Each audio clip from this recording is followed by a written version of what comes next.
Welcome to the Giving Voice to Depression podcast. We're your co-hosts, Bridget and Terry. Each week, we explore a different perspective on or experience of depression because it varies in form and severity, affecting us differently. Our guests share intimate details of their struggles, coping strategies, and recovery. We keep it real because the struggle is real. We keep it hopeful because there is hope, in spite of what depression tells you. We're not experts or therapists. We're sisters and best friends who live with depression and know that talking about the illness reduces stigma and humanizes the experience, making it safer and easier to ask for needed support. You are far from alone. Today is Christmas Day, and chances are if you have searched out a podcast on depression, you're not having a very merry one, and that we understand. We had actually decided not to post a new episode today. In fact, we even announced it at the end of our last episode. But that all changed when we read a blog post by John Pavlovitz entitled, "To Those Who Struggle This Christmas."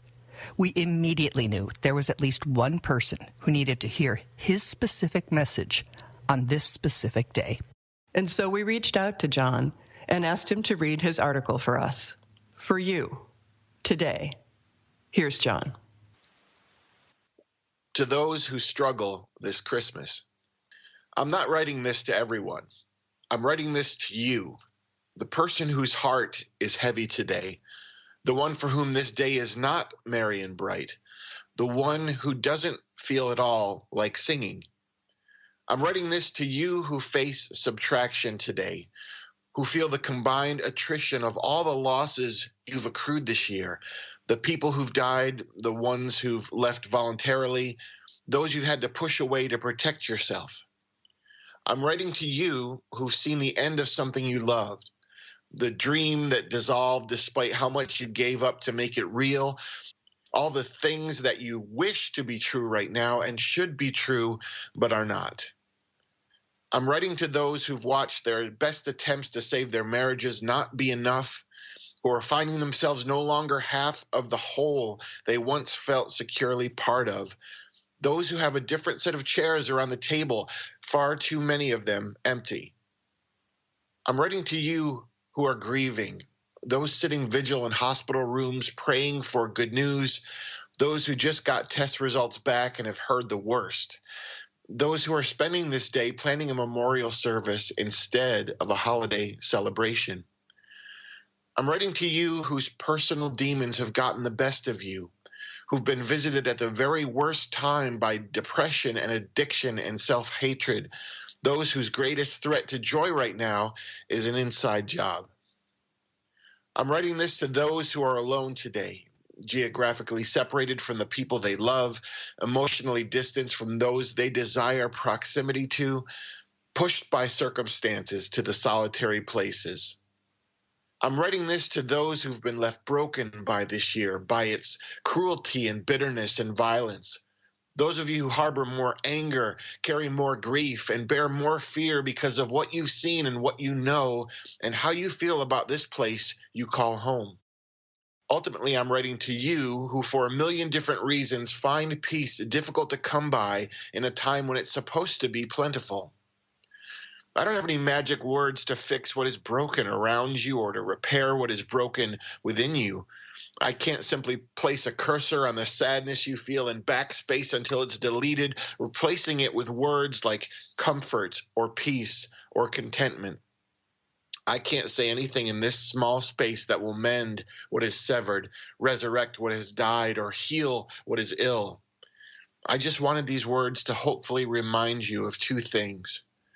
The first is that you're not alone, that even though you're uniquely suffering in the specific sadness you're inhabiting right now, you are not suffering by yourself.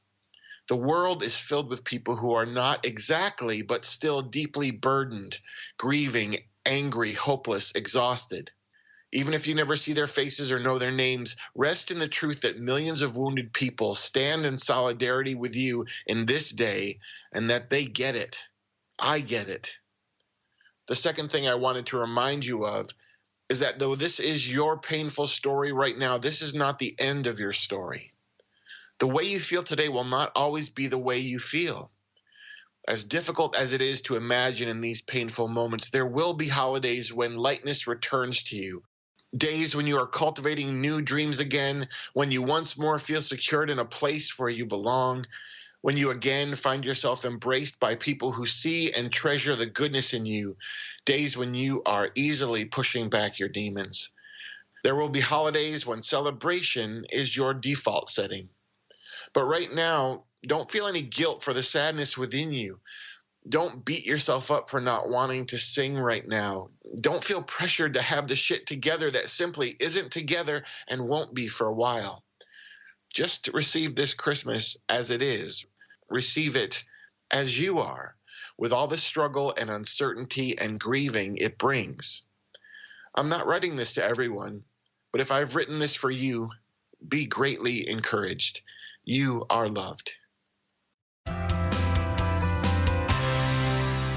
We truly hope that our podcast brings a little more understanding, helps you better articulate your experience of depression, or better understand how to support someone else's. We invite you to join us for daily posts on the Giving Voice to Depression Facebook page and on Twitter and Instagram at Voice Depression.